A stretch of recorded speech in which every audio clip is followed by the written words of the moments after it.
Well, hello everyone. I think I'm live anyway. This is Ohio Exopolitics. I'm your host, Mark Snyder, and we're going to be covering some of the very interesting material in the Billy Meyer case today. The first hour, we're going to talk about reincarnation, the history of Earth humans, the psyche, which is an interesting book Billy has written, prophecy. The second hour, we're going to talk about a concept called the universal prophet. What are the 7 evolutionary steps that all human societies go through? We're going to talk a bit about the Talmud of Immanuel and the fine fluidal forces. It's amazing to me that it's already time to do the show. I don't know where time goes. It moves so quickly sometimes I lose track of things quite easily. And I had no original plans on talking about reincarnation today, but in looking at some of the history of Earth humanity, according to the Meyer information, boy, if I didn't get off on a tangent that I thought was a little interesting, I'm going to have to pursue it in a little more depth. Well, one of the things the Meyer case talks about is the Earth being overpopulated, and I know that's a controversial topic, and it does relate to reincarnation. A lot of people will tell you that the entire population of the Earth you could fit in Texas, but you could. However, you couldn't feed them very easily, just fitting them into Texas. Let me give you a perfect example. If you let's say you have 7 billion people on the Earth. I think we've got more like 9 billion, but if you have 7 billion people on the Earth, and each one only gets one cow for their whole life, that's all the beef they get. It takes about 2 acres of space for each cow to properly graze. Of course, you can not give them that much space and you can supplement them with other things, but then you get into mad cow disease and all sorts of problems. But let's say you have 2 acres for each cow, and all the 7 billion people get one cow. Well, now you've got to deal with how to graze. 7 times 2 is 14. 14 billion acres. 14 billion acres for the cows to support the world population that you can cram into Texas. Now, just to give you an idea how big 14 billion acres is. Well, that's all of the United States, all of Canada, all of Alaska, all of Russia, all of South America, to graze those 14 billion for the grazing area, which is 14 billion acres. So, and that's just with every person getting one cow. And you'd think that eating one cow is a lot, but that's 500 pounds of meat, usually on a 1,200 pound steer, and you can eat that very, very easily. It's more like a true meat eater eats about 10 to 20 cows in his lifetime. So think about that anyway. But that's kind of so we're overpopulated according to Meyer information. There should be about 529 million people on the Earth. And then everything stays in balance. You don't have to worry about all this grazing land for beef and things like that. Everything kind of flows easily.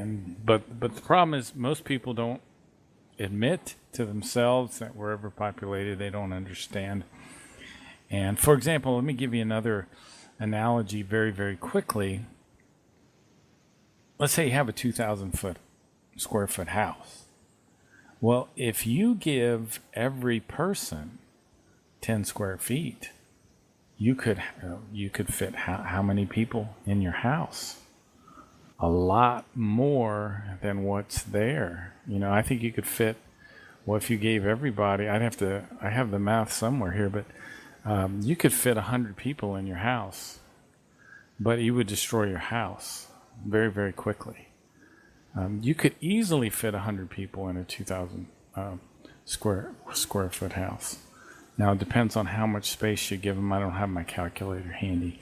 My brain isn't oriented towards that right now. But what I really wanted to talk about was reincarnation and the effect that overpopulation has on reincarnation. In some cases, the spirit form of the person that just died will come back into the body of a embryo in as little as a half an hour. Now, this is an extremely short amount of time, and it's somewhat rare. But in those cases, that new personality has to cope with the previously accumulated chronicle in the storage banks of the past life. So this individual is receiving strong impulses of the remembrances of the earlier personality. And these kind of people, they tend to make world news because of all the details they remember from the previous life. And they come out, and they're 4 or 5 years old, and they have all of the memories of their whole previous life. It's because they didn't spend enough time on the other side in the spirit realm to process all that information. They just got pulled back into another body. And the Meyer information says there's about 129 billion spirit forms that have been activated because of overpopulation.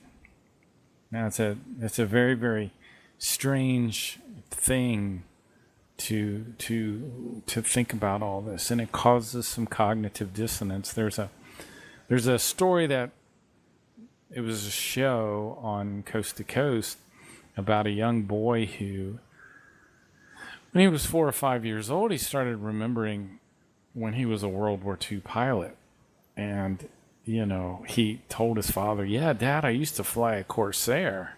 Well, most people don't even know what a Corsair is. A Corsair is a Navy fighter. It was typically painted dark blue. It had gull-shaped wings. It was kind of big. It was fast. It was built to chase down the kamikazes. But it was real heavy. And one of the things that this young boy remembered from his previous life was that when he would land his Corsair on an aircraft carrier, would often blow out the tires. Now, this is a 5-year-old boy, 4 years old, and he's remembering details like this. Not only that, he remembered the name of his former aircraft carrier, which was called the Potomac Bay. Now, what boy that's 5 years old knows the name Potomac Bay? I mean, come on, that was one of the smaller carriers, too, that had a very limited amount of planes. And this young boy kept having reoccurring nightmares of a fire, that being burned up in a fire. And when the plane caught fire, his Corsair got hit by anti-aircraft fire, and he burned alive in the cockpit, probably even before the thing crashed. I don't know, I'm just speculating there. Maybe it crashed and he wasn't quite dead after the crash. Anyway, he burned alive.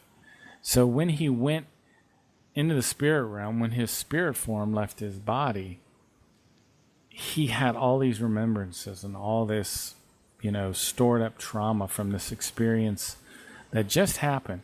And instead of we should have if you live 100 years, we should have 152 years in the spirit realm to process all the information from our previous lives.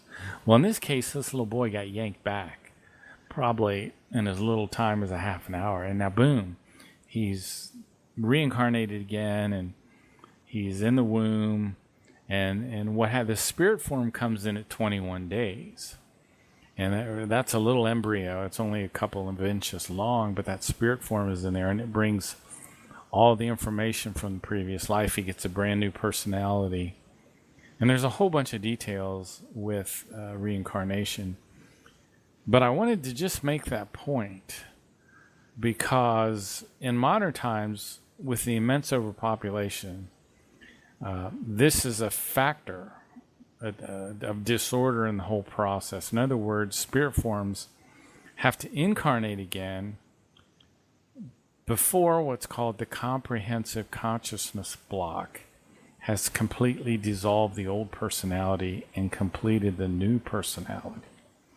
So that's what happens is your spirit form goes into what's called the overall consciousness block, which is an area, storage bank in the other realm that processes your previous life. And if you get a new personality and your subconscious is programmed with all of your evolutive values from your previous life, so how far you got in terms of wisdom, in terms of your confidence and your sense of fairness and your discernment and your logic and things like that. These are called evolutive values. And when this whole process works properly, you have time to, your spirit form has time to absorb these evolutive values.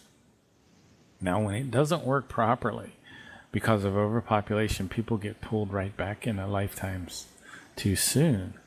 And they haven't had the time in the spirit realm to really understand what happened in the previous life, to absorb that new information. The spirit form has to have time to absorb all of what you've learned in terms of your confidence, your optimism, your cheerfulness, your thankfulness, your sense of logic, and all of this.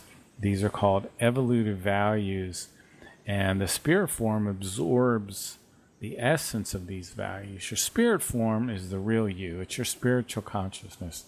It's the part of you that never dies. Your material consciousness will die.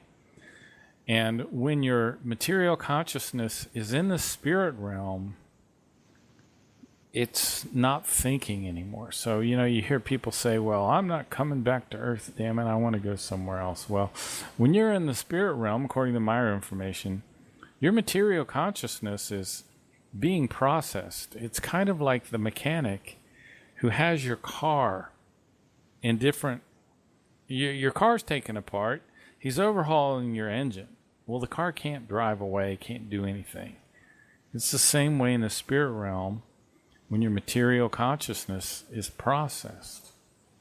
So this is just another problem with overpopulation on the earth. And as long as there's overpopulation, we will continue to have negative effects, such as human beings being reincarnated too early. If a spirit form is forced to reincarnate too soon, another problem is that this overall consciousness block doesn't have enough time to fully program the new personality. As a result, human beings are born who have great problems to live through into their new life. Some of the effects include weakness, non-thoroughness, instability, and this affects personal relationships. It affects the environment, the entire course of the planet. From this results, people have all kinds of handicaps, softness, proneness to drug addiction. And I think this is why also we have the rise of the social justice warrior today. And, it's even, I don't want to get off on that big tangent, but there's a lot of very, very strange things that are going on. And because of overpopulation, if we were to experience both World War III, and if our planet got hit by the meteor Apophis, and the world population would decline instantly by 2/3, we would still be grossly overpopulated with almost 3 billion people. And this still means early reincarnations. So we're in a real situation here on the earth, according to the Meyer information. And if you're listening to what I'm saying and you're fascinated, well, I'm talking about the writings of a guy named Edward Albert Meyer, who is this old man who's 81 years old, who lives in Switzerland, in northern Switzerland. Very humble man. If you hear him talk, he's very unassuming. And you have to read his writings to understand the wisdom that this guy has. He's written some very interesting books. One of the books is called The Psyche. The other one's called The Way to Live. The third is called The Might of Thoughts. And the fourth is called The Goblet of Truth, which you can download on the internet. Hard to read. It's a hard read. Most of these books are a pretty hard read. If you, The Psyche, which I think may be the hardest read, at least for me it was, the first 20 pages or so are extremely technical, I would say, is probably the only way I can really describe it. But it's the most profound information on the planet. It will change your life if you have an open mind and you're willing to look into it. So I wanted to make a side tangent a little bit into overpopulation. The next topic I'd like to talk about a little bit is the history of Earth humanity, or naturally developing Earth humans. The Meyer information says there are human populations all over our cosmos, all over our universe, all over what's called the creation. There are human populations. And the material realm of our universe, which is only one layer of our universe, there are 7 layers to our universe, but the material realm of our universe is subdivided into 7 other layers, or 7 other space-time configurations. We would use the term dimension, which I don't like so much, but I'll stick with space-time configuration. Now, these people that Billy has met with since he was a small boy, some of them are called Plejaren, some of them are from Lyra Vega, but the main group is what most people erroneously call the Pleiadians. Well, the Plejaren have interacted with the people of the Earth, and they've had civilizations on Earth before there were really civilizations of Earth humans. You see, 5 billion years ago, the Earth was formed into a solid mass. There was no instant creation of human beings or planets, as our Bible says. It takes eons, 5 billion years, for a planet to form out of a solar system. And the humans, Earth humans, started evolving naturally on Earth about 9 to 12 million years ago. Now, when I say Earth humans started to develop, I really mean that there was a life form that started to evolve into mankind. And this life form was a tiny little shrew called Adelospatialis chromtoni. It's a mammal that came into existence about 225 million years ago. And this Adelospatialis chromtoni is thought to be the common ancestor of modern mammals, or close relative of the common ancestor. So anyway, the Adelospatialis chromtoni, again, is thought to be the common ancestor of modern mammals. In America's Southwest, there was a discovery of this fossil, and it was discovered by a paleontologist named Adrian Hunt. There's an interesting YouTube on that. You can look that up. He spent years studying long extinct animals, and he found the oldest known mammal fossil, which was this tiny skull less than an inch long. And this was what eventually evolved into a primate. And out of the primates came human beings. Now again, these are Earth human beings. The same evolutionary process occurred on other worlds. Let me try to connect the dots a little bit. I was talking about spirit forms in the previous 15 minutes of the show. You have a spiritual consciousness that entered into your embryo when you were a child. That spiritual consciousness is about 4.5 million years old. If you're a typical Earth human that came down through this Adelis Basialis Cromptoni line, so you have millions and millions of years of memories which you don't recall. And believe me, that's a blessing, because if you recalled all the traumas that you have occurred in all these previous lives, you would go insane. And the reason we get new personalities each lifetime is so that we don't fall into the same old evolutionary rut that we always fall into. Like if you have certain flaws in your personality, you have certain weaknesses like proneness to lose your temper sometime, or a proneness to drink too much, or a proneness for lasciviousness or something. These issues, I'm sure, have occurred in previous lives. And if you didn't get a new personality with each reincarnation, it would take us much, much longer to snap out of these flaws that we have. So if your spirit form is 4.5 million years old, you're probably a naturally developing Earth human.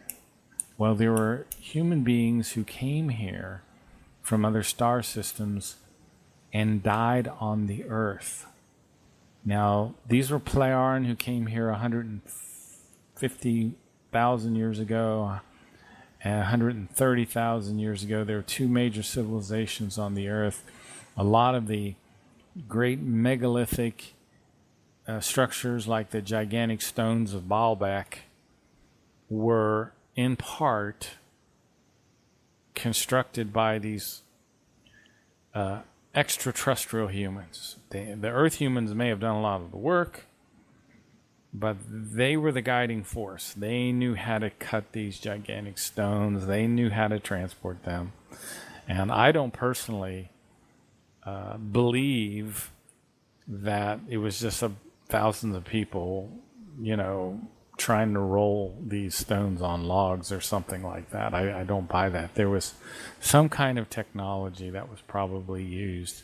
In some cases, they probably moved some of the smaller stones that were only 10 tons that way, or other ways where just thousands of people could manually pull a stone. But some of the blocks in Baalbek, there's one I think that's 1,265 tons.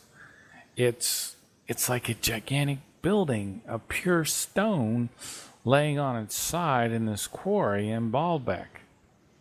Well,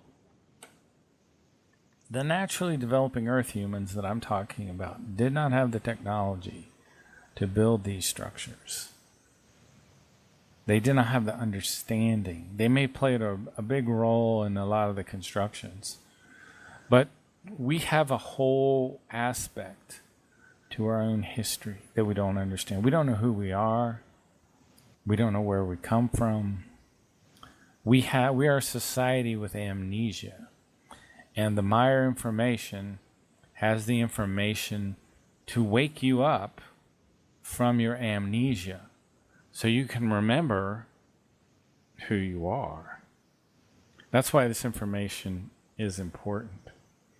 Because we're coming into an age where the Earth is facing a complete destruction again, mostly because of overpopulation.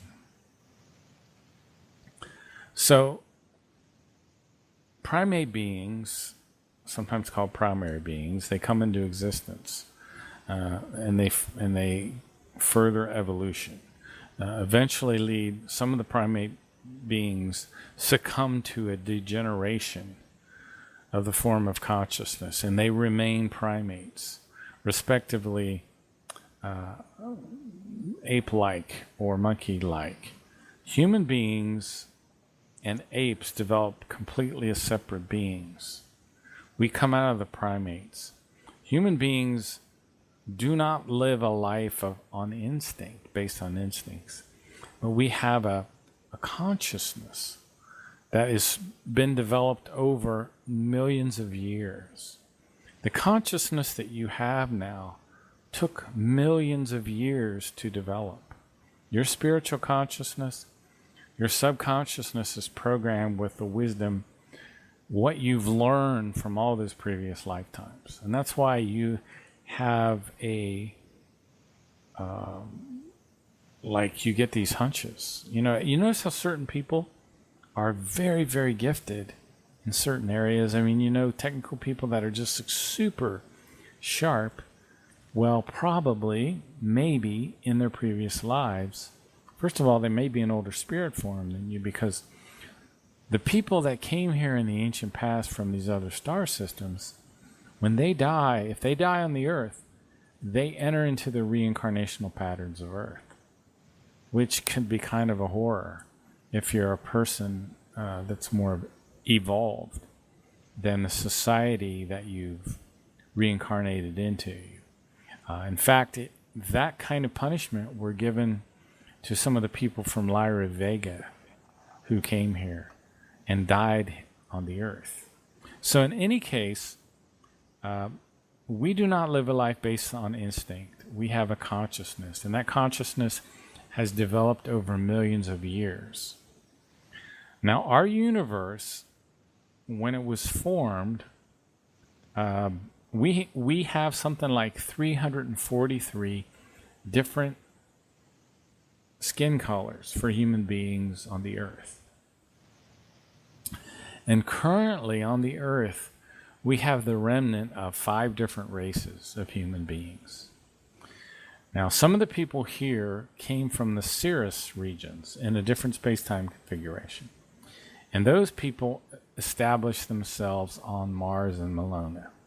And currently the Earth is overpopulated with a mixture of terrestrial spirit forms and extraterrestrial spirit forms.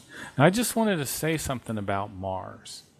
Mars is extremely close to the Earth right now, and you can see it in the sky. In fact, it looks like a kind of a reddish star, and it looks too low. It just doesn't quite look like a normal star. And there's something to think about.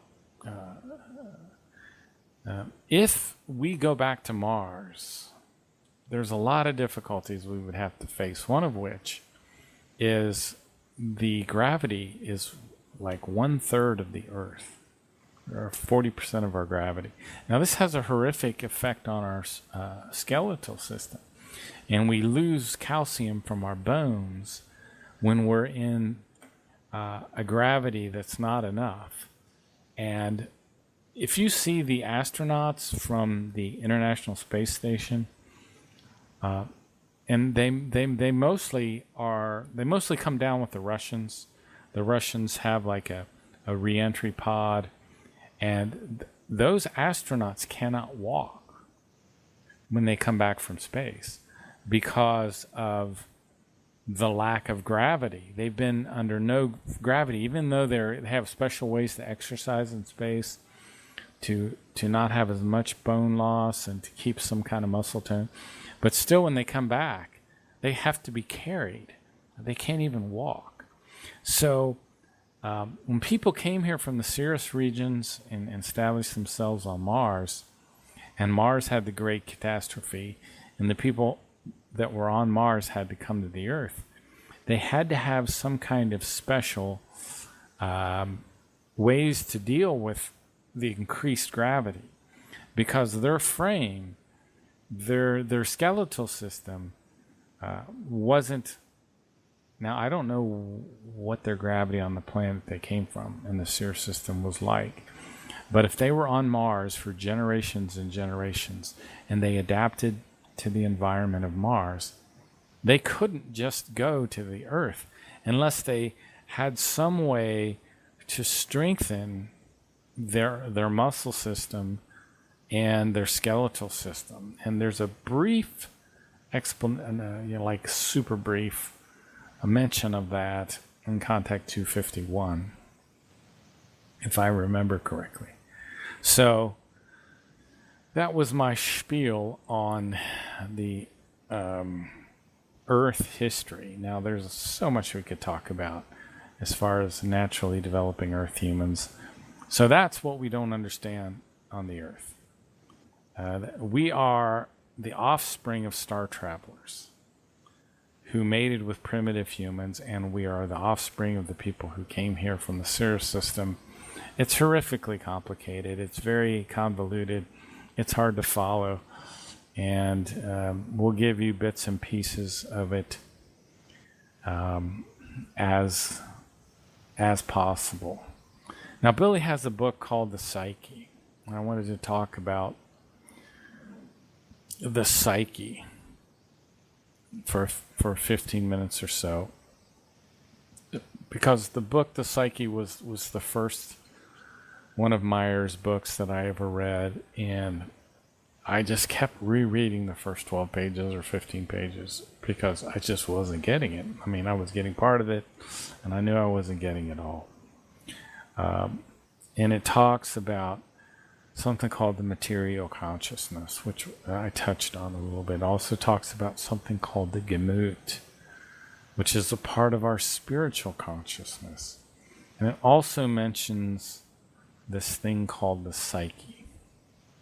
And I'll try to define some of these terms for you. Now, one of the really bad things that the Meyer information tells us about is that the Earth human beings, now that you know what I mean when I say Earth human beings, we are experts in terms of putting things in inappropriate terms. And I hate this.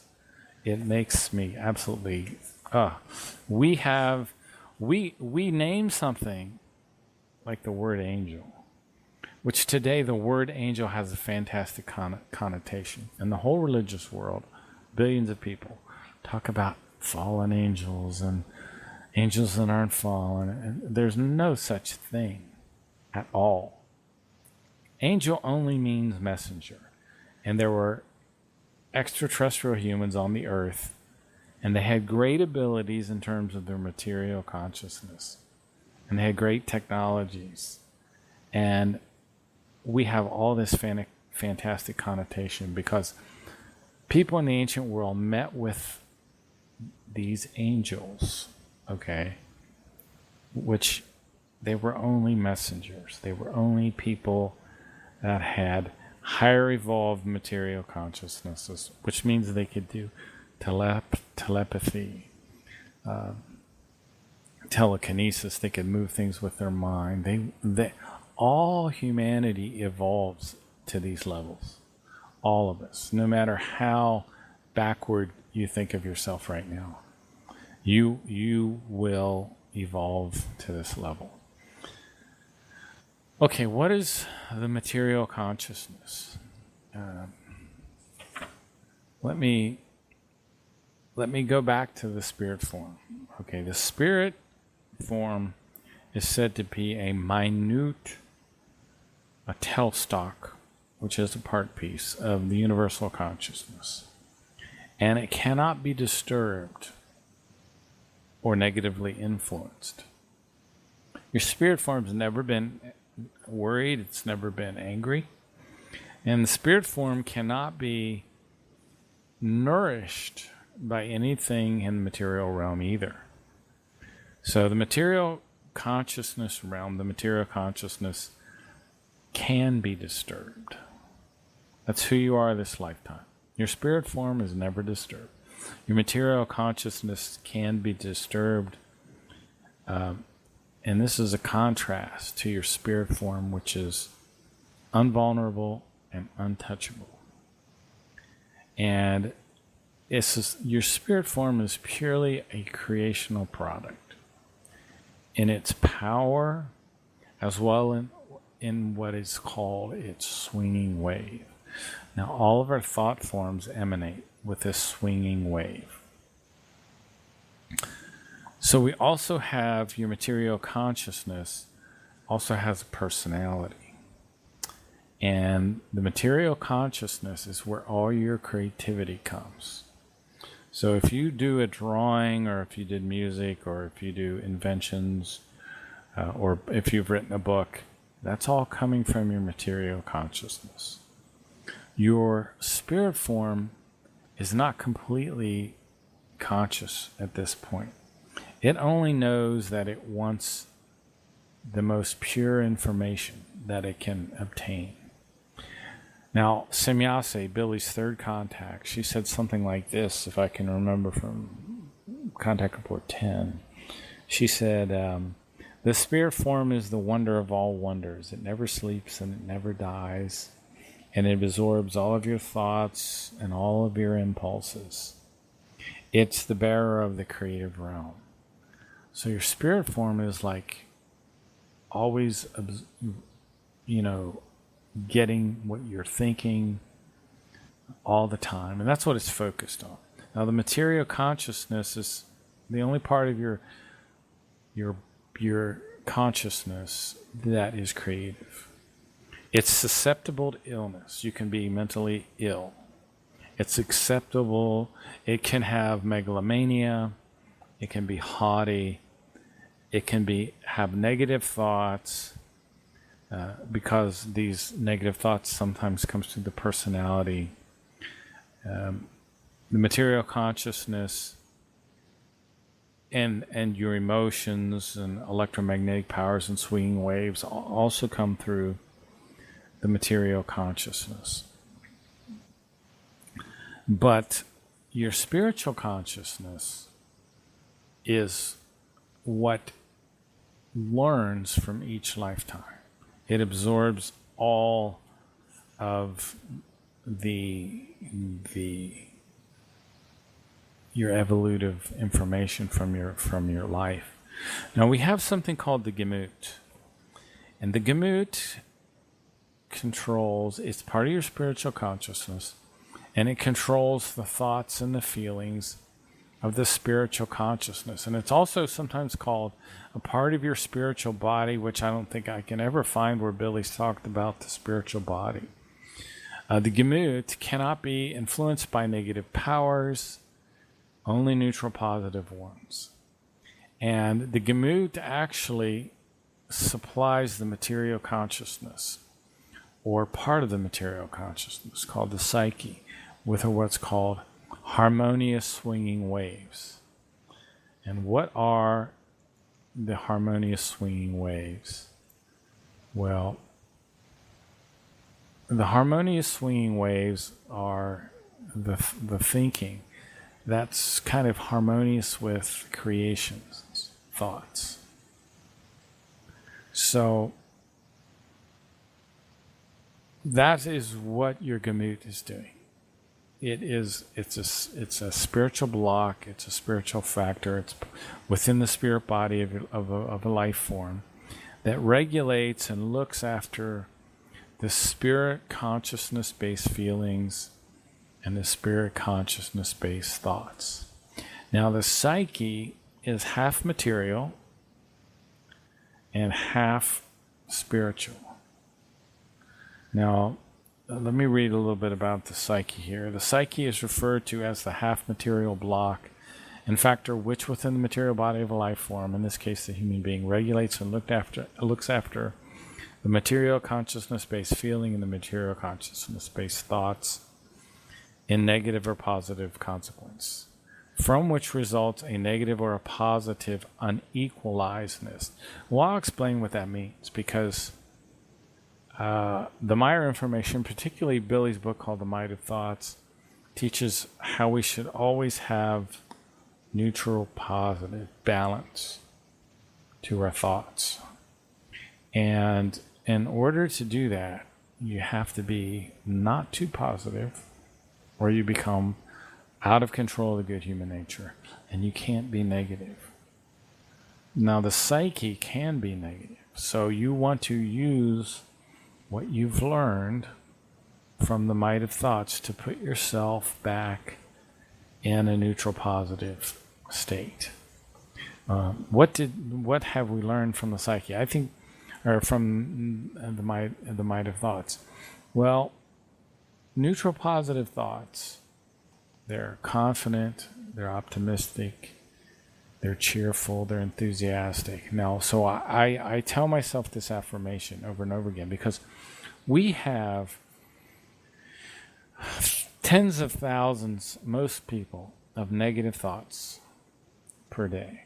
And the negative thoughts that we have influence your feelings, and your feelings then will become negative, and then that will influence the habits you have in your life, and the habits start to bring bad circumstances into your life. So when you start to sense that you're having negative thoughts, tell yourself, I'm confident, I'm optimistic, I'm relaxed, I'm cheerful, I'm enthusiastic, I'm the master of my own destiny, the forger of my own fortune. I create my own good luck. I persevere, I persist, I endure, I am calm, I am satisfied. It is the nature of the thoughts that by their might alone, every conceivable thing can be brought into fruition. So if you think in negative terms, you're going to bring in negative circumstances in your life. You are the master of your own destiny. You are the forger of your own fortune. You create the circumstances of your life. You are not a victim. We've been taught that we're the victim of our genetics. Well, that's not true, because your thinking affects the chemistry of your blood.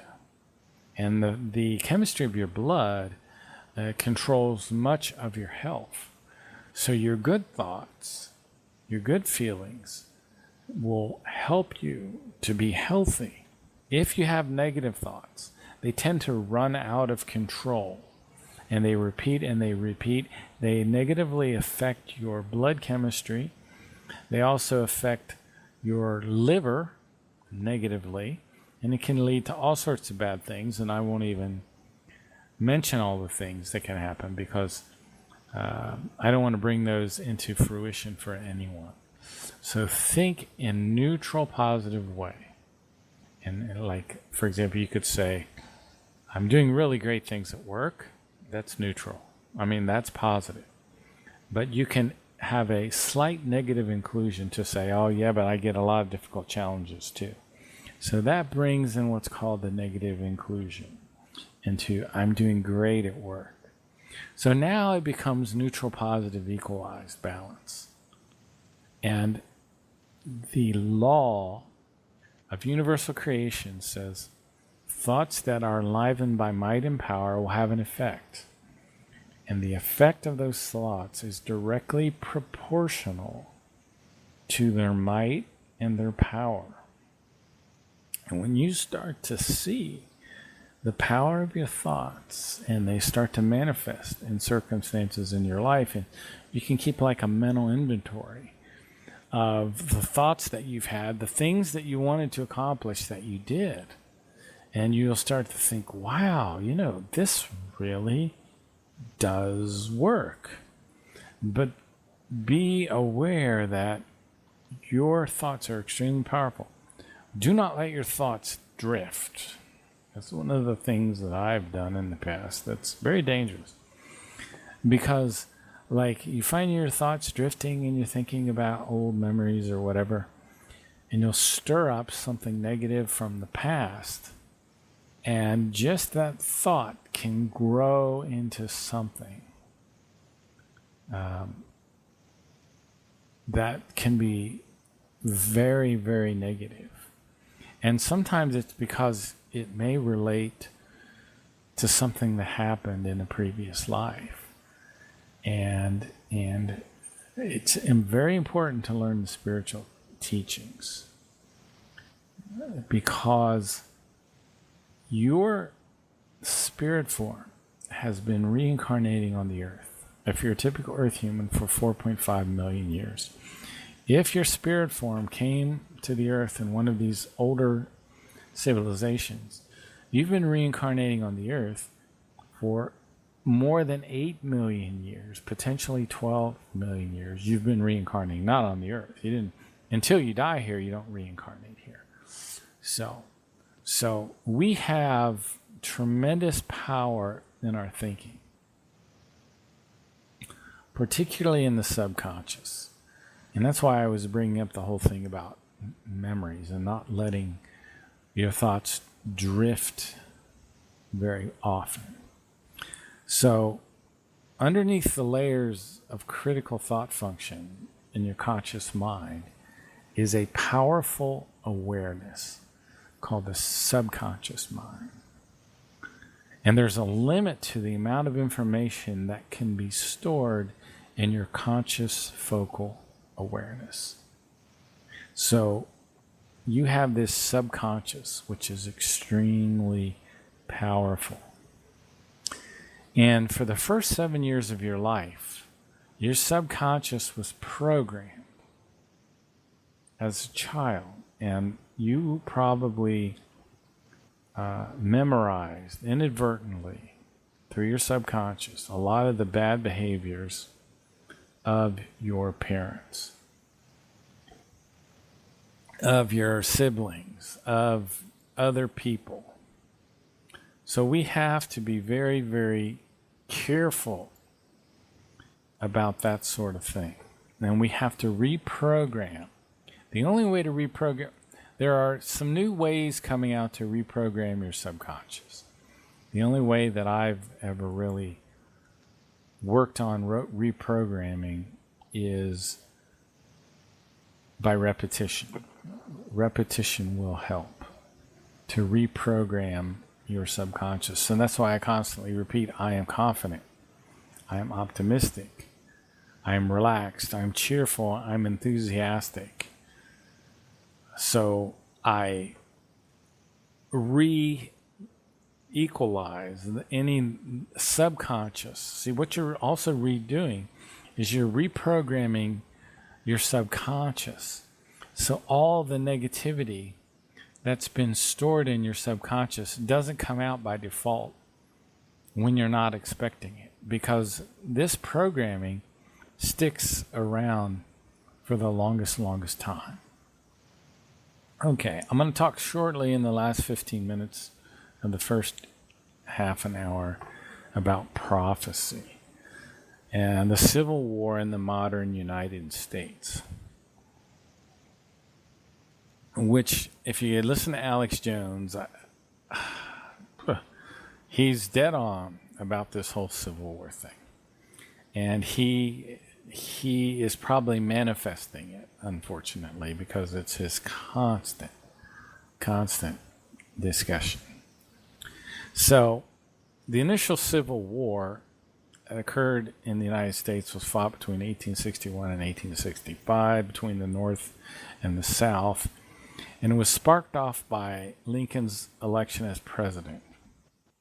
But it had very deep-rooted political and economic causes, exacerbated by the slavery issue. Now, listen to Dr. Steve Pachenik talk about how slavery wasn't the real issue in the Civil War. It was one of the side issues. It was a very important issue, of course. But he talks about Abraham Lincoln, who he said had Marfan syndrome, which is the same illness that Osama bin Laden had. And he talks in very kind of negative terms about Abe Lincoln. So just go look at that. So there's a Russian professor and political scientist, and he's best known for predicting that the United States would disintegrate in the near future. And it's looking more and more like this is going to happen. This is something that Billy has talked about. Billy even says in 2020 is when the disintegration begins. And here's what he said. This Igor Panarin said that China would control the Western United States. Wow. I don't know if you know this, but China has a huge influence on what's going on in California, in Washington State, in Oregon. It's pretty scary. And I wonder about these fires in the West. So, he says that Mexico will start to influence the southern United States. The European Union will influence and control the eastern United States, Canada, the central and northern part of the United States. Now, Panarin said that we would disintegrate in 2010. The Meyer material says the process begins in 2020, which is only 2 years away. Now, some of the things that are provoking these political crises include the wealthier states will withhold funds from the federal government, effectively seceding from the Union. Now, this is what Panarin says. Billy hasn't gone into this level of depth. He talks about social unrest, national division, and the intervention of foreign wars. Now, here is what the Meyer people say in Special Bulletin 31, which could be some potential causes for civil war and the breakup of the United States.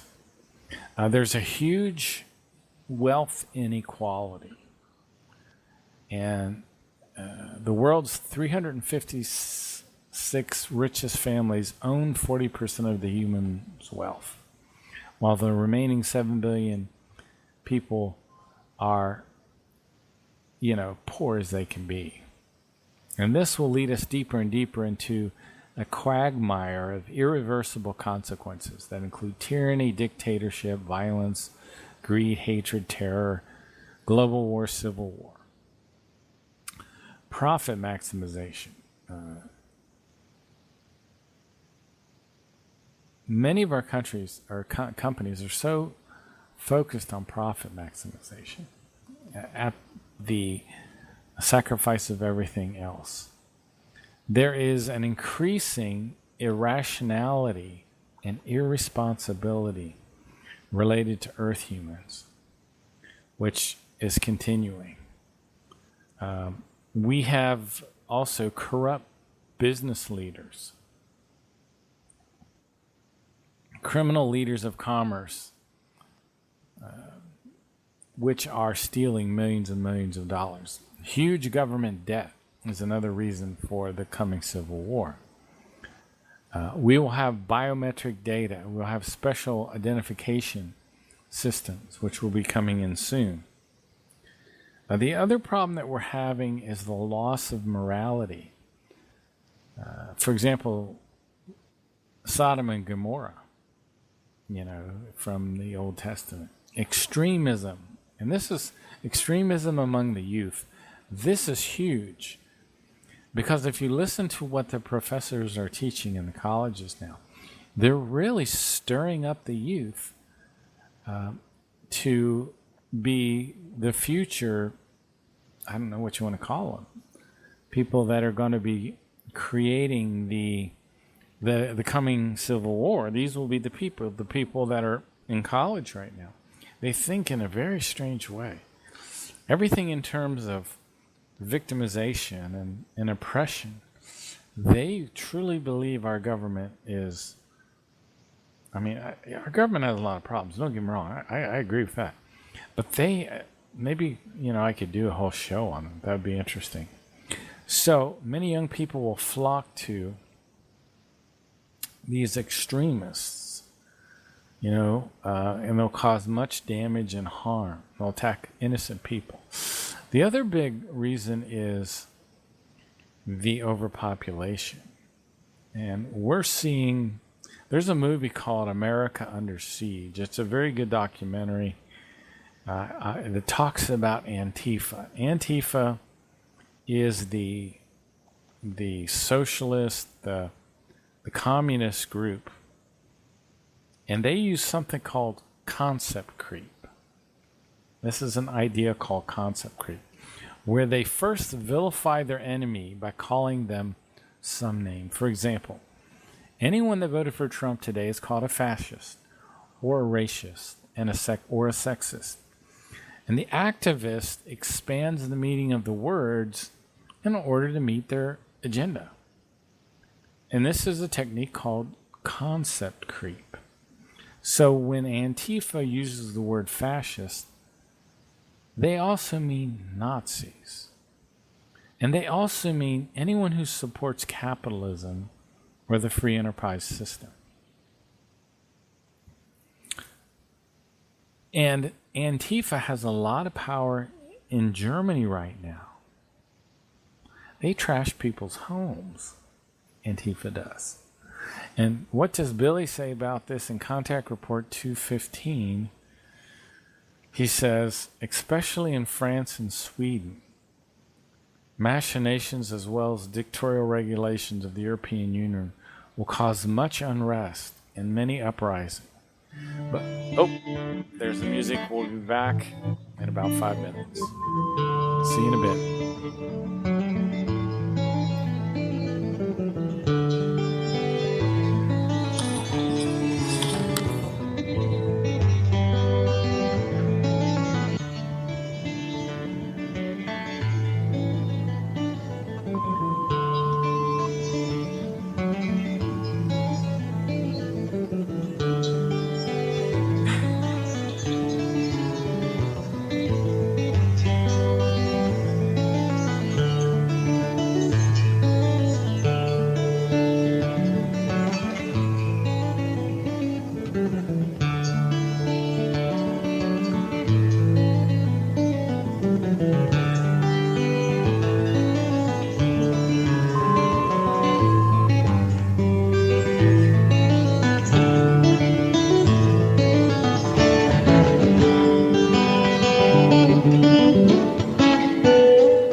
Radio at freedomslips.com, and we'll be right back after this message.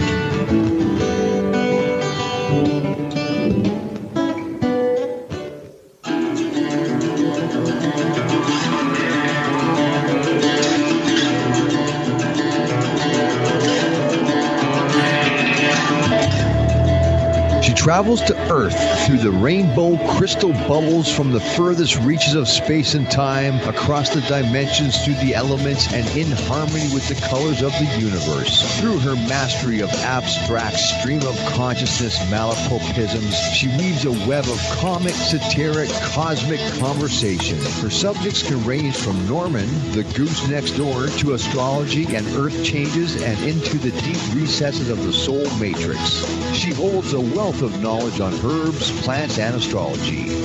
Join Mona and her guests on adventures of a feral hippie as she touches the earthly radio waves 5 days a week at 2 p.m. Monday to Friday on Studio B at Revolution Radio.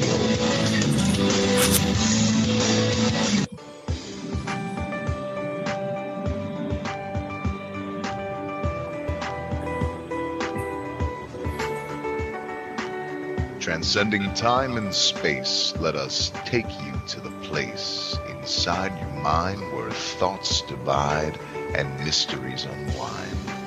Join us every Monday evening right here on Revolution Radio at freedomslips.com from 8 to 10 p.m. Eastern Time. And you will catch the Fenton Perspective with our great host, Lorian Fenton. Come listen in as she shares her amazing stories from the past to present, along with all of her guest secrets to the future. That's the Fenton Perspective every Monday evening right here from 8 to 10 p.m. Eastern Time, only on Revolution Radio. Oh, and you don't need to expect us. We're already here.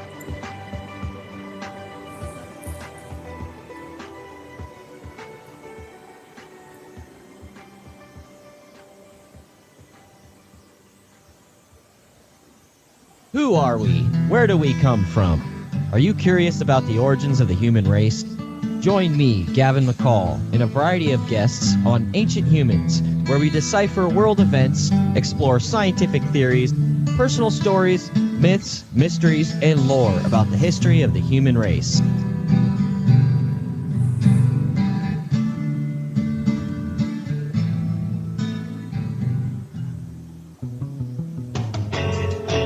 Hi everybody, it's me, the Fedge, host of Inside the Eye Live.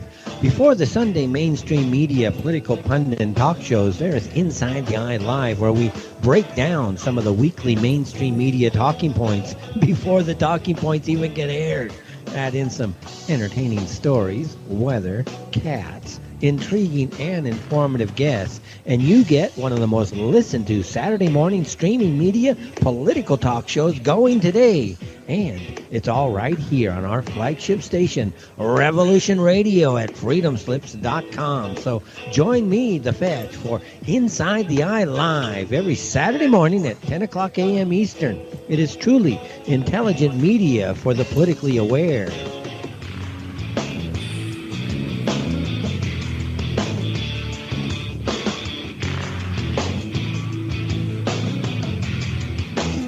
The opinions expressed on this radio station, its programs, and its website by the hosts, guests, and call-in listeners or chatters are solely the opinions of the original source who expressed them. They do not necessarily represent the opinions of Revolution Radio and freedomslips.com, its staff, or affiliates. You're listening to Revolution Radio, freedomslips.com, 100% listener-supported radio, and now we return you to your host.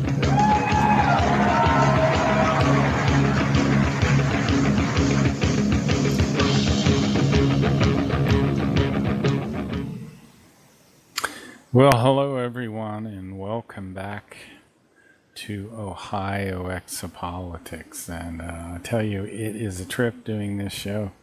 That is the shortest 5 minutes in the history of the universe. I plan on talking about the universal prophet, this whole information about the Meyer spirit form and who he was in his previous lives and what that all means. And then I'm going to go through the 7 evolutionary steps. And I'm going to talk about this book called the Talmud of Immanuel. And you talk about information that is extremely controversial. That's the most controversial part of the Meyer material, and if I can find my notes on it, I want to talk about the fine fluidal forces. And I have this huge website. It's if you Google Ohio Exopolitics, one of the links you'll find is www.exopolitics.ohio.us, and if you manage to go there, you will see all of these very, very in-depth notes that I've put up there. And it's kind of something that I've been led to do over the many years. And one of the topics is called the fine fluidal forces. And there's a guy in Canada who's done the yeoman's work, the best work on this, a guy named Michael Udebrook, who also has a great movie on reincarnation. So if you can look up those two topics, you'll find them very, very interesting. So anyway, we're gonna this hour we'll talk about the universal prophet, the 7 evolutionary steps that human societies go through. And we'll talk about the Talmud of Immanuel, and finally the fine fluidal forces. So let's dive into this.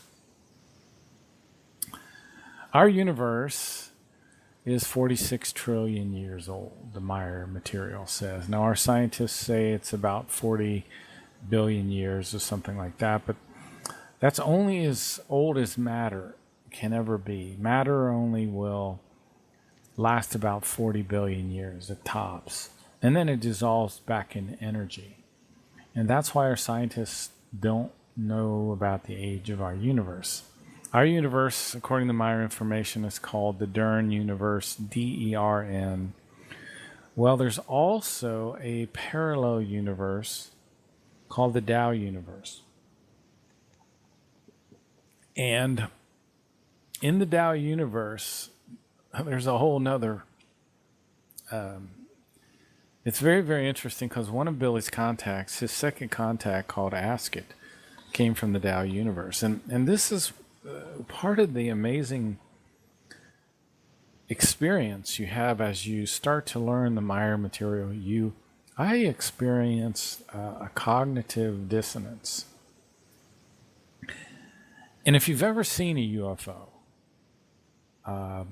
it's the same kind of phenomena. You'll see this bright light coming out of the sky, and it comes lower and lower, and then,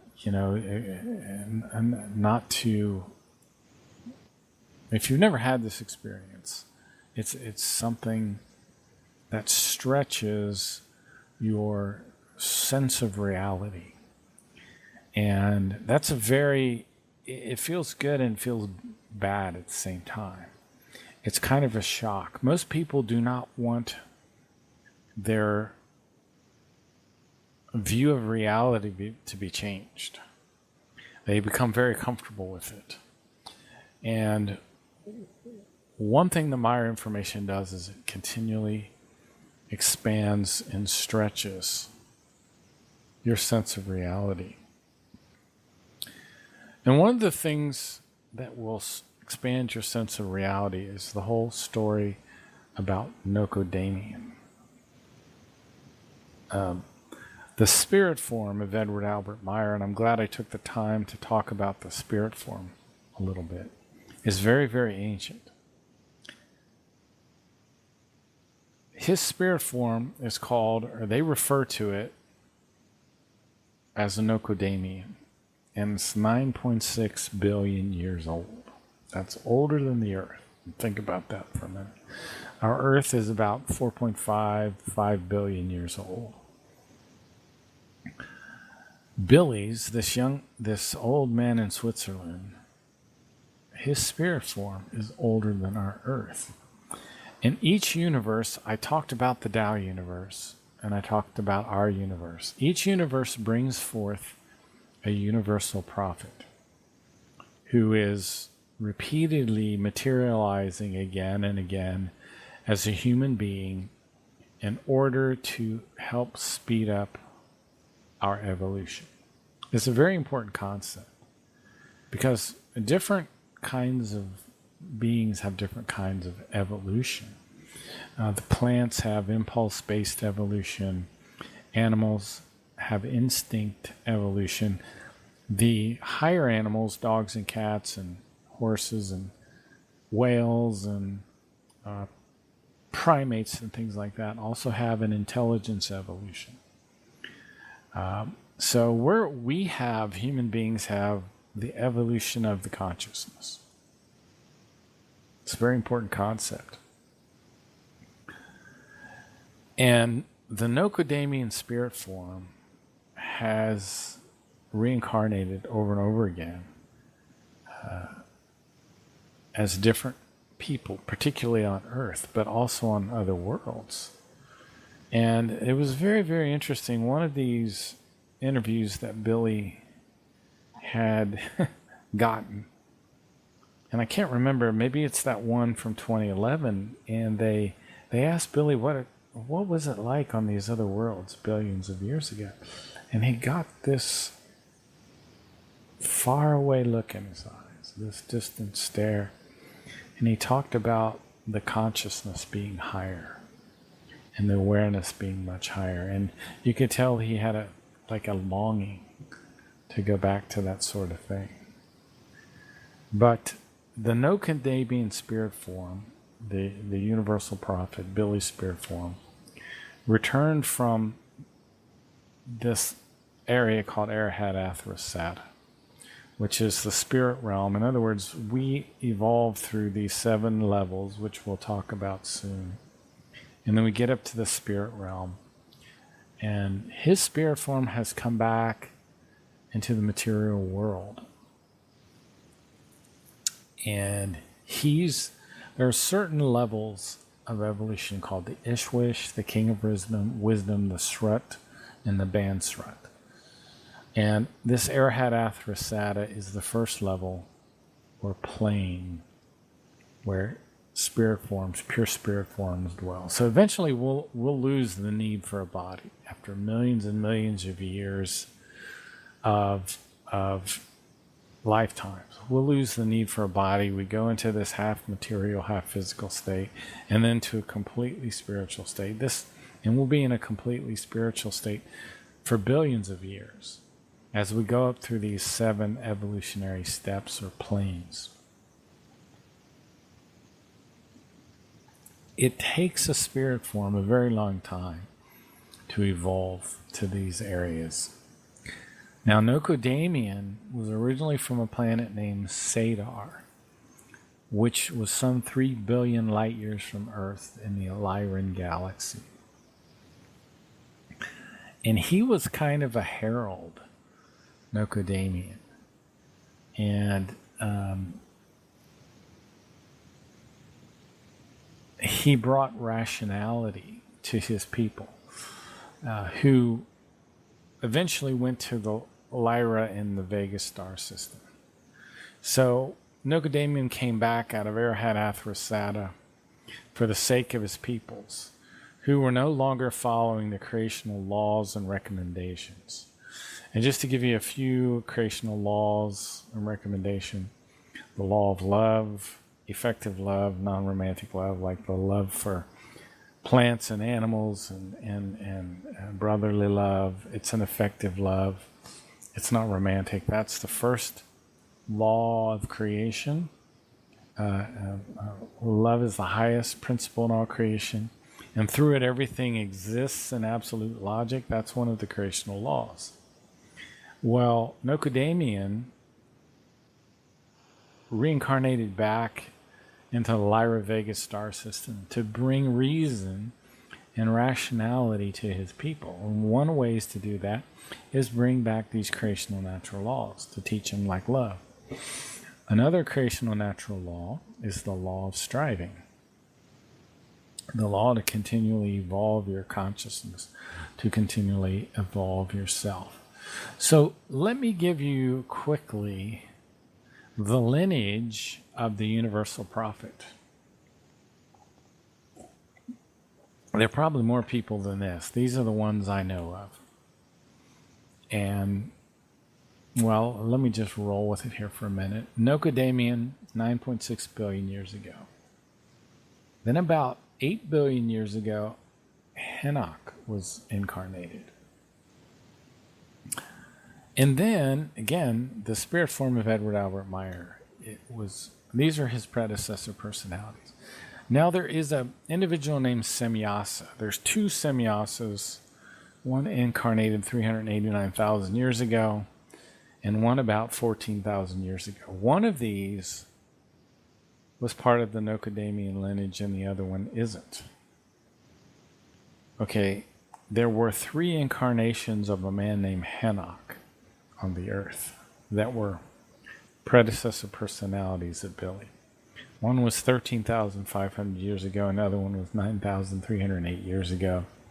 The third was 4,000 to 5,000 years ago. And then in 891 BC, we had Elijah. Again, same spirit form as Edward Albert Meyer. Isaiah, 772 BC. Jeremiah, 662 BC. Socrates in 469 BC. Aristotle in 384 BC. Then the person that the Meyer material calls Immanuel, which we will talk about again soon here in the next 15 minutes or next half an hour, we'll talk about Immanuel, which is the most controversial part of the Meyer material. I wish there was some way I could just steer around it, but there's just no way I can. Then Nocodamian incarnated, or the spirit form of Edward Albert Meyer, decayed, incarnated as a person named Muhammad in 571 AD. Much of what we've heard about Muhammad and his teachings is incorrect, according to Meyer information. 1480, Johann Georg Faust, another incarnation of Nocodamian, the former personality of Edward Albert Meyer. Galileo Galilei in 1564. Mozart in 746. Mendelssohn in 1809. Rasputin in 1860. And Edward Albert Meyer in 1937. These were the previous incarnations of Edward Albert Meyer that we know of. This is called the Nokodamian lineage. So, for example, when the spirit form, the spiritual consciousness of Billy incarnated in 1564 as Galileo, he was here to change our consciousness about the fact that, the earth is round. Well, there's a whole group of people that are coming back to argue that the earth is flat now. Galileo taught us that the earth was not the center of the universe. In fact, it wasn't even the center of our solar system, but our sun is. In other words, this was a change in the consciousness that occurred. So, in that case, Nokodamian incarnated as a technical scientist.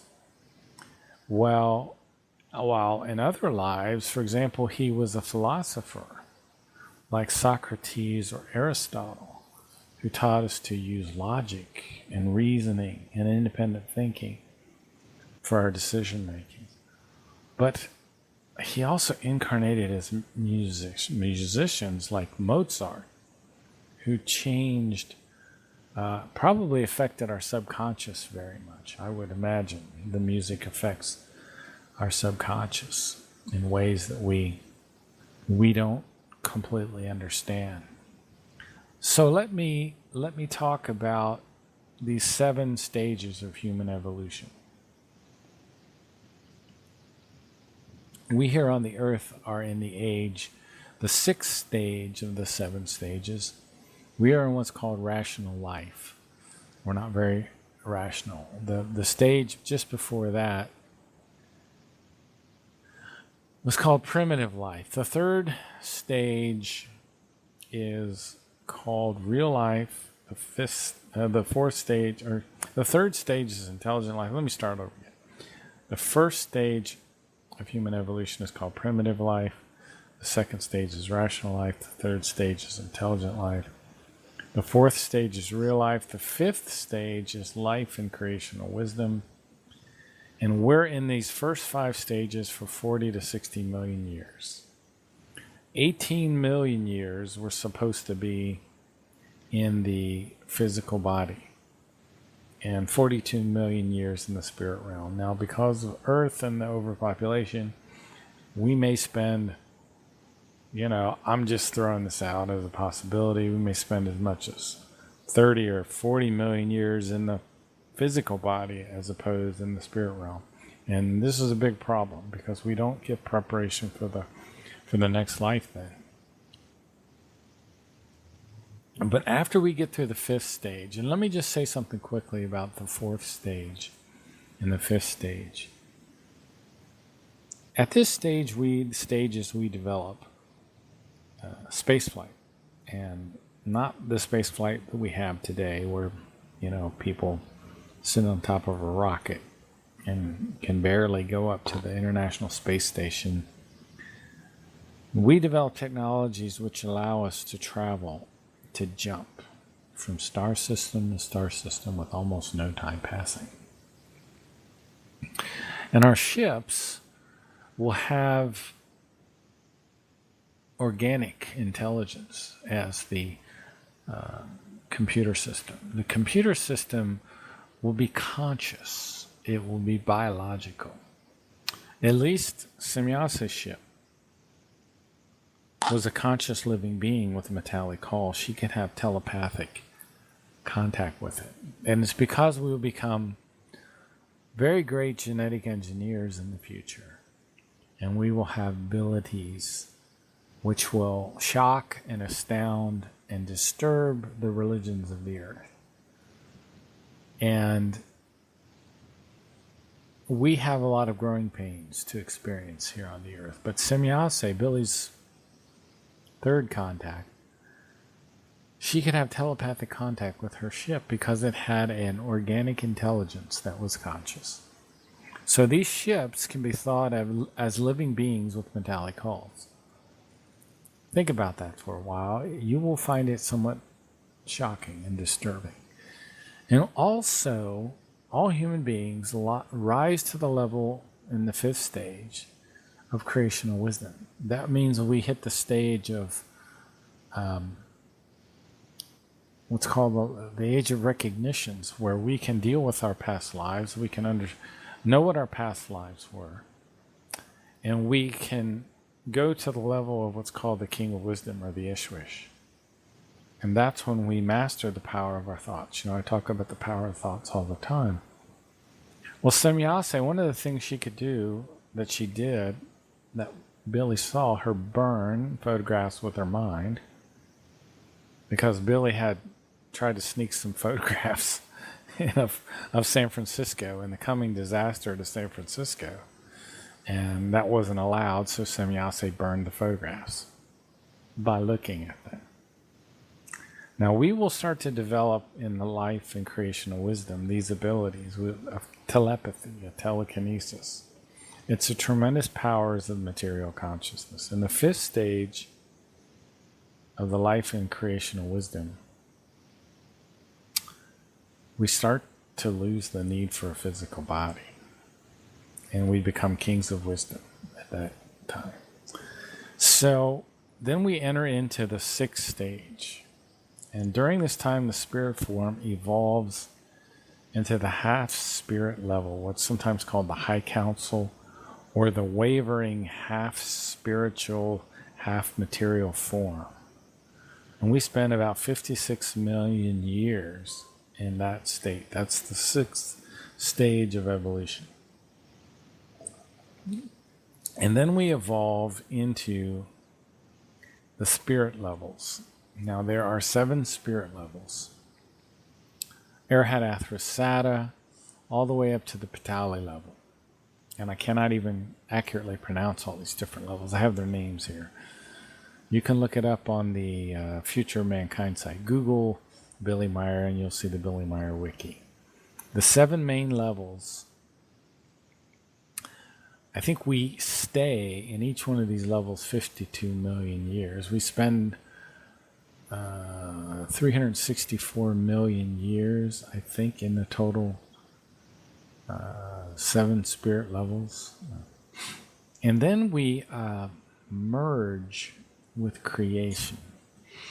We start, and it takes about 2.5 billion years to completely merge with creation. I do not understand all of that yet. What exactly happens there? I wanted to talk a little more detail about some of these incarnations of the Meyer personality, or the predecessor personalities, the spirit form. And one of these was Henoch. And Billy's second contact, Ask It, talked about humanity's collective consciousness in Contact Report 31. And she said, in reality, this is only the truth to the extent that these Earth humans are connected with other terrestrial life forms. Through Earth humanity's collective consciousness. This is very interesting. We are what's called a we form here on the Earth. We are connected to each other in subconscious ways that we're only beginning to understand. So if you start to heal your consciousness with the power of the might of the thoughts, then you do all of humanity a favor, because the swinging wave that emanates from your consciousness will be much healthier. And you can resonate with other people that have a healthy consciousness, and that will strengthen them as well. So let me give you an example of this. Knowledge can be passed to other human beings via the collective subconscious. And it's described in an article up on the Future Mankind site that talks about the 6th and 7th senses. For example, a human being invents something, or says or writes something in particular. which is then picked up by another human being somewhere else in the world. In this whole process is possible through the collective subconscious, in the fine fluidal powers, and we'll talk about that. I think I plan to talk about that a little bit later. So this is how the collective subconscious works. These fine fluidal powers. So if you learn something, you can affect all of humanity in a positive way. It's slowly, it takes time, I guess, but Quetzal, one of Billy's contacts, talked about the line of Henoch, which is part of the universal prophet line. In 228, contact report 228, he said, Semyasi and I, as well as Ptah and his father Svath, as well as my father, have always belonged paternally to a line of descendants that leads back to Henoch and Nocadamian, as well as their sons. So that's why Billy Meyer is having contact with these people. Ptah, Quetzal, Svath.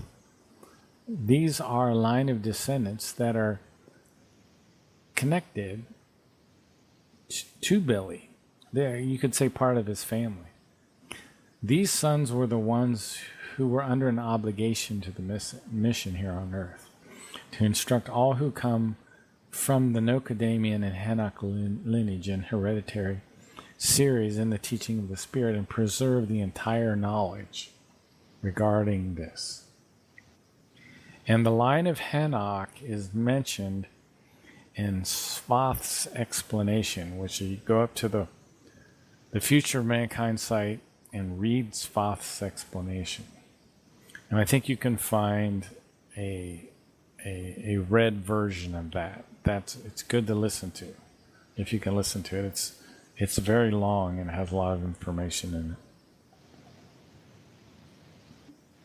it. So in Svath's explanation, it talks about the line of Henoch, and it says, for the spiritual teaching, which has been the teaching of Nocadamian, Henoch, and all your former personalities since time immemorial, you should, as it was in all past lives and past times, only require as a reciprocal gift a will to learn, love, peace, freedom, harmony, joy, diligence, equitableness, and humaneness, as well as the quality of a human being, not, however, any material things through which you could achieve wealth. Because if you want to acquire such, you should create this through the work of your hands, not, however, grow rich by the teachings of the Spirit. That's something that Svath told Billy about Henoch. And the fact that they were all connected. Anyway, in Contact Report 9, there is a semyase that's mentioned. And this, I think, there's one thing that I have never resolved. There are two semyases, not semyasi. Semyasi is Billy's third contact, the woman. Semyasa, there were two of, which were incarnated on the earth, one at about 13,000 years ago and one about 389,000 years ago. One is part of the spiritual lineage, one is not. I've never figured out who is and who isn't. So Semyasa, in Contact Report 9, was one of these extraterrestrials that came to the earth. And this was about 14,000 years ago. He was the highest leader of the sub-leaders, and he mated with an Eva, a female being who was still mostly human-like and also rather beautiful. And the descendant of this act was of male sex, a human being of good form. Semyasa called him Adam, which was a word meaning earth human being.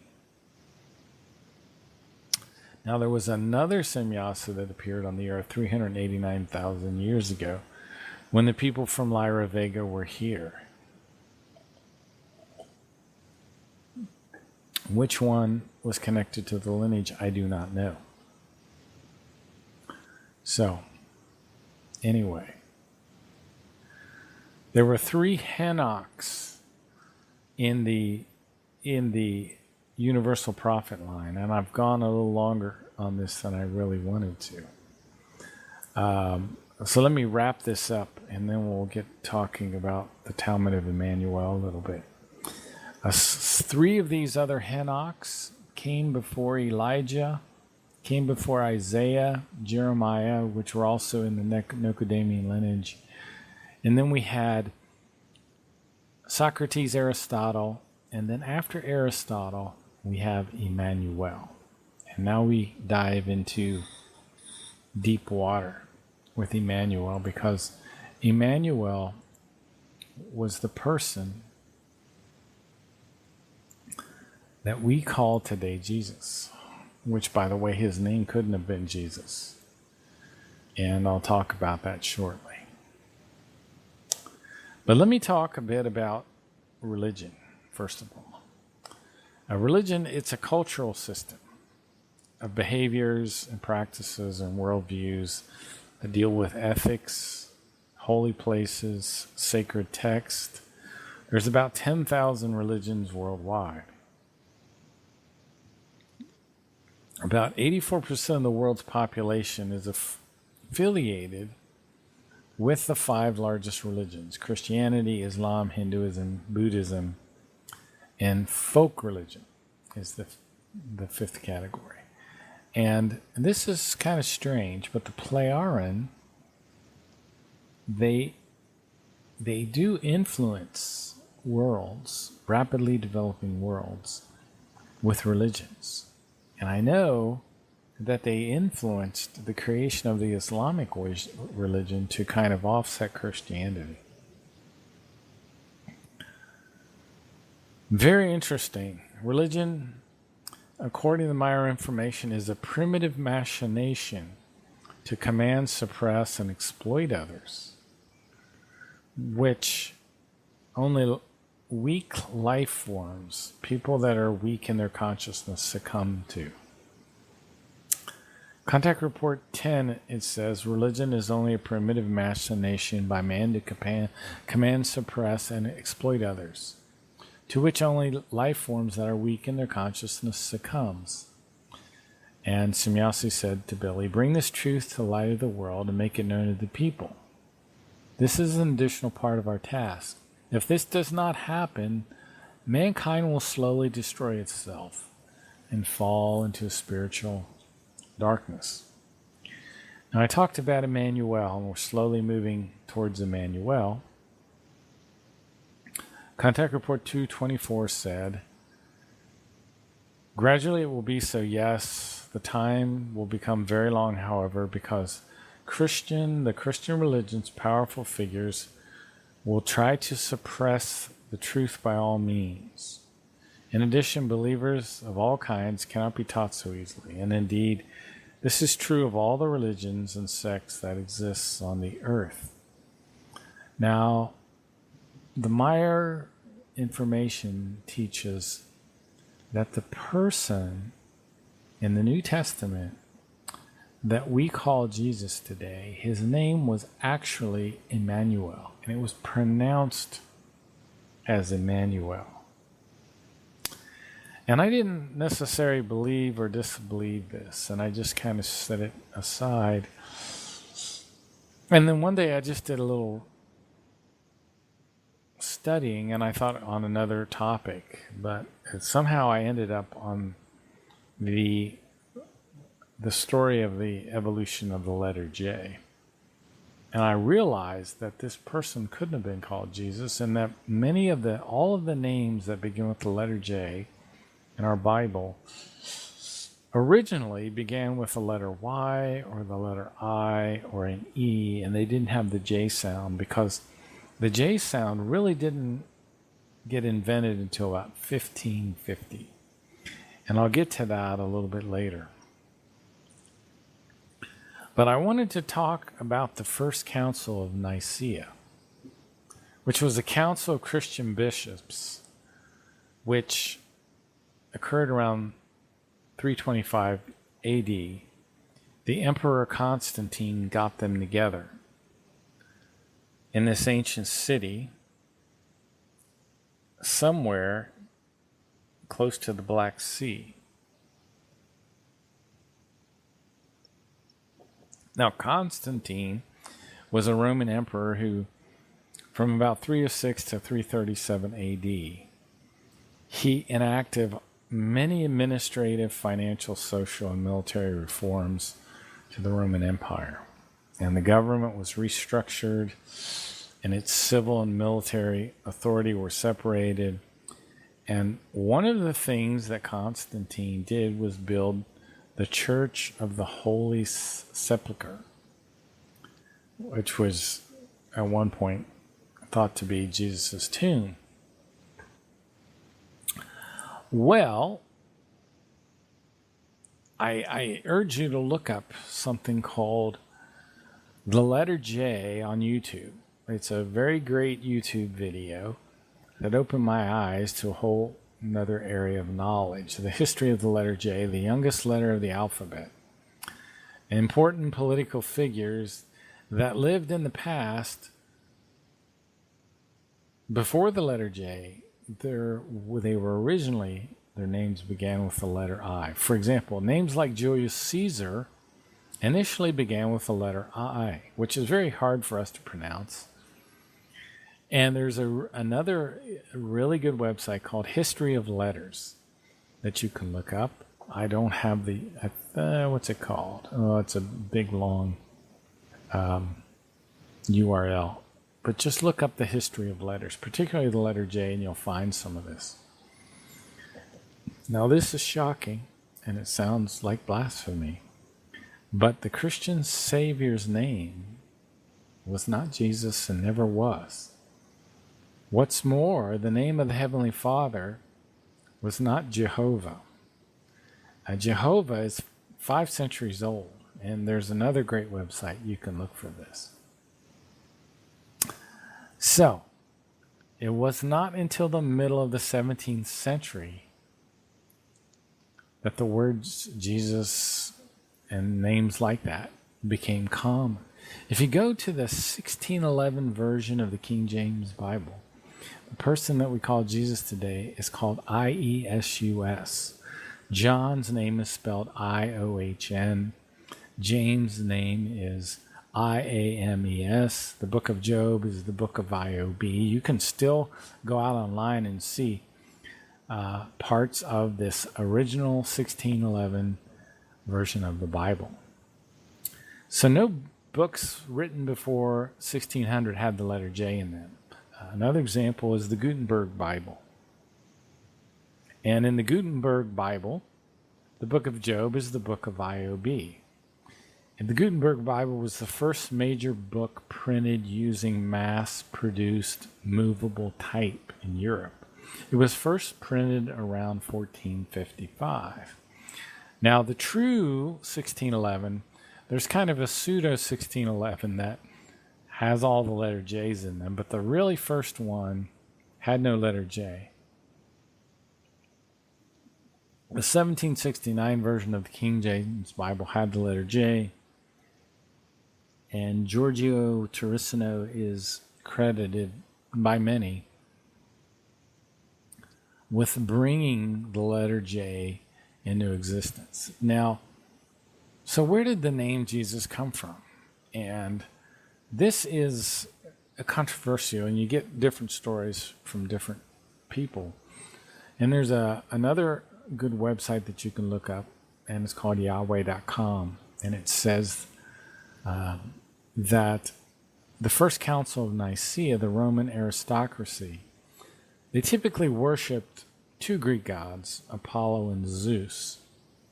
After many people also worshipped Julius Caesar or Mithras. Now, Mithras was the sun god, I believe.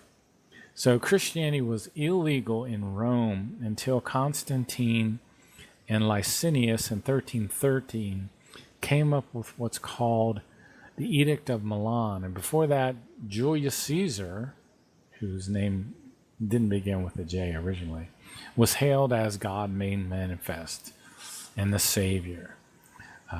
So Constantine's intention at Nicaea was to get the Roman to take this whole idea of the deifications of the Roman emperors, to get rid of that and to tell people, hey, these were just people. They weren't deities, okay? So they knew the whole. They had the story of Christianity, which, as you get into it, is kind of interesting. So Constantine wanted to create a new god for the empire that would unite all the religious factions. So he brought all these people together at Nicaea, all of these religious leaders, and these delegates argued among themselves. And there were howling factions and heated debates, and the names of 53 gods were all put up for discussion. And the council could never agree.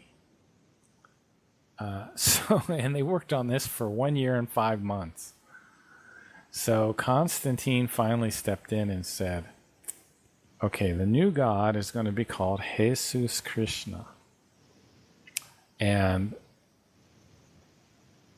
he wanted to involve the British factions, so he used the name of the Druid god, Jesus, and he joined that with the Eastern savior god, Krishna, from the Sanskrit and the Vedic writings. And he came up with the name Jesus Krishna, which they actually voted on the new name, and the vast majority agreed with the new name. So the new god was proclaimed officially and ratified by Constantine in the Council of Nicaea.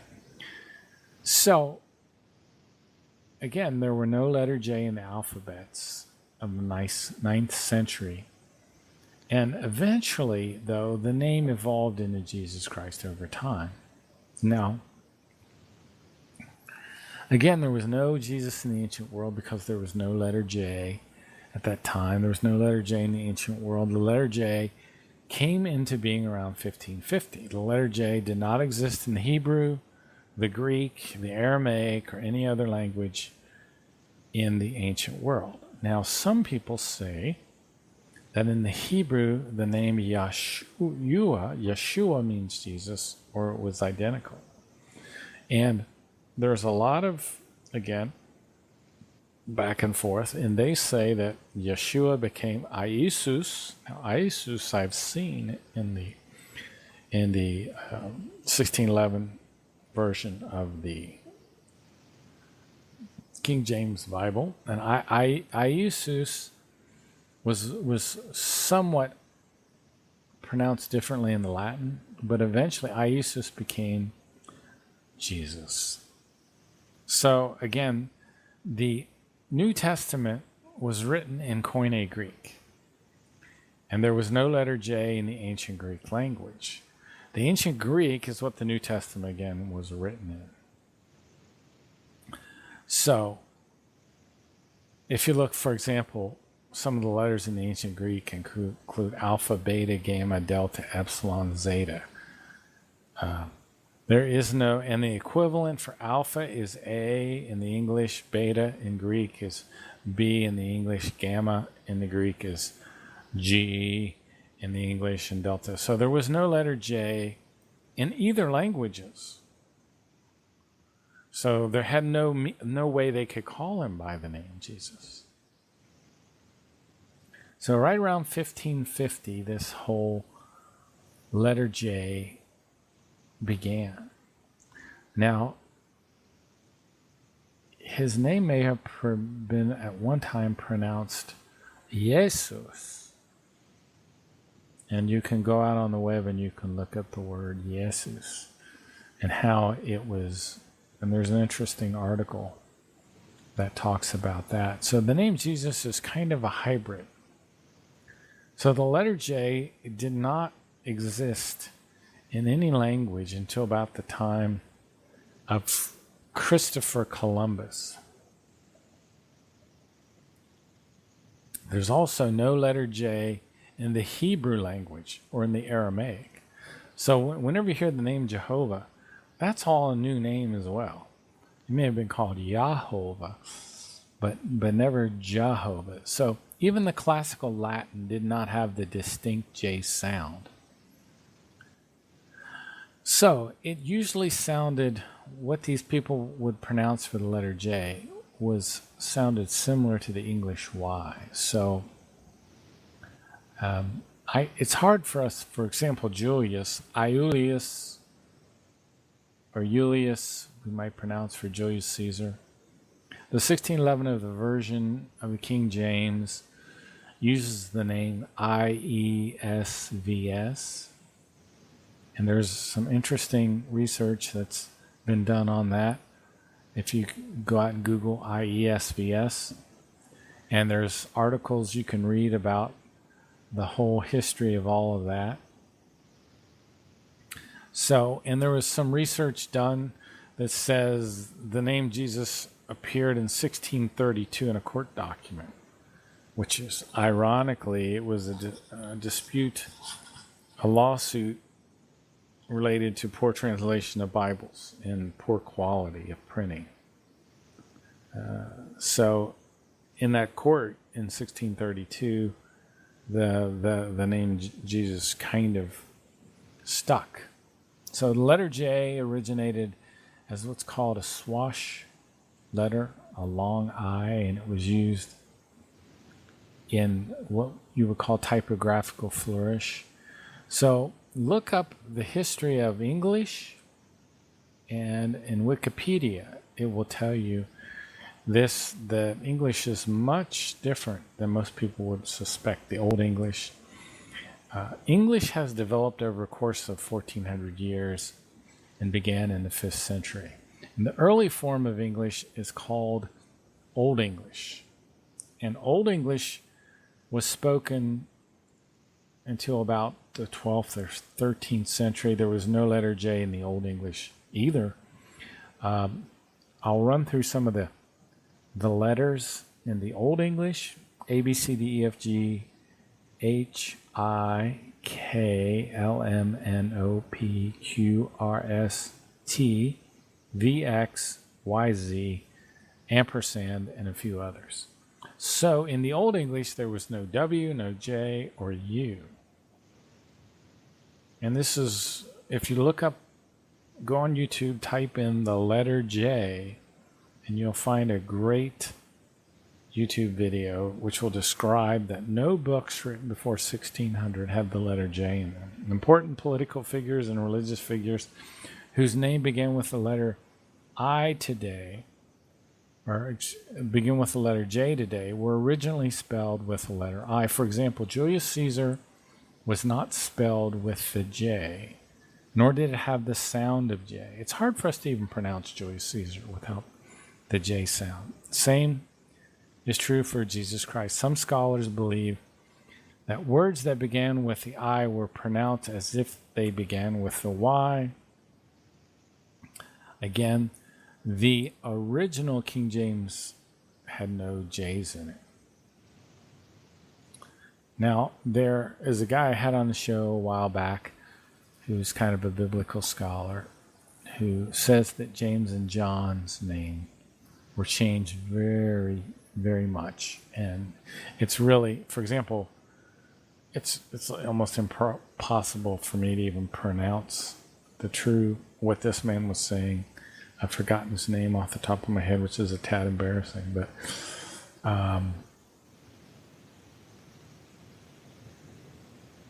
James and John were not called James and John at all.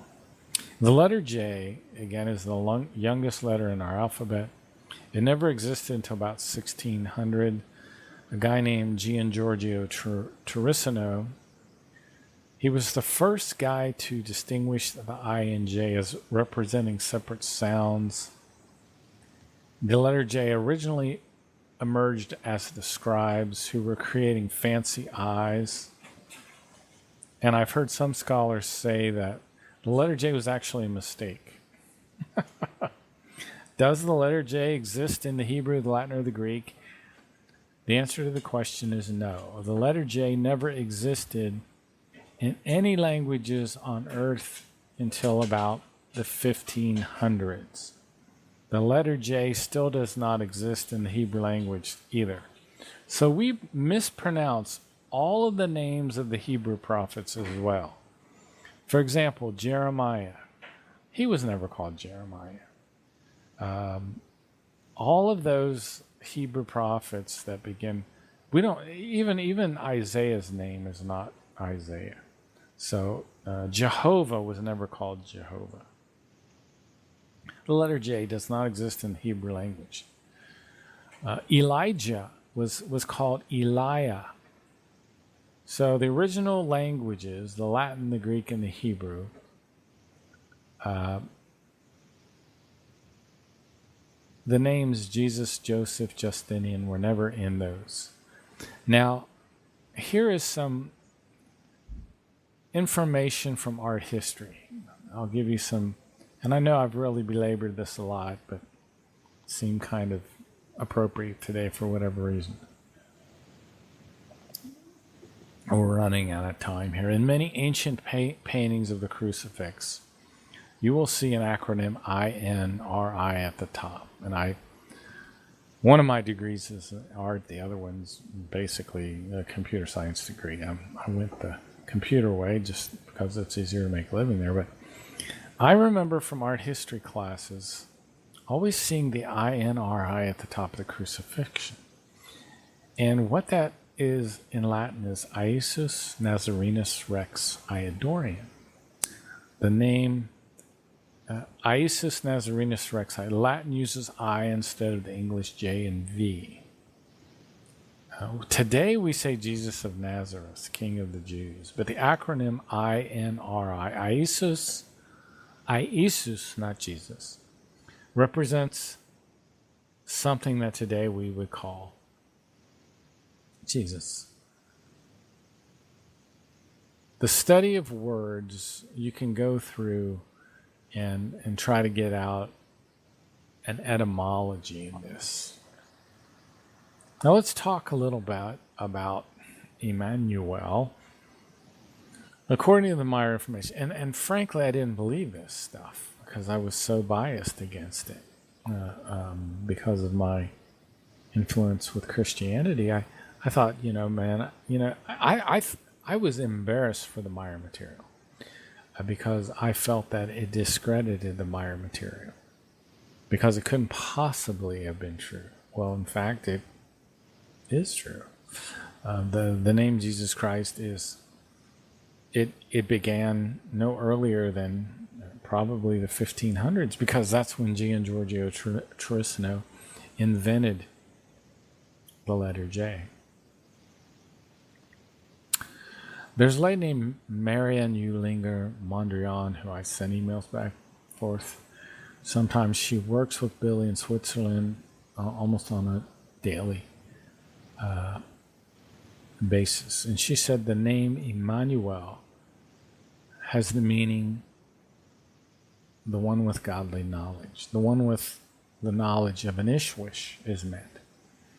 So this name Immanuel is one of the old traditional first names in what's called the form. The form means most ancient. In other words, it means that Immanuel, which we spell with a J, is a very old name of the old Lyrians or the Vagans, or even farther back.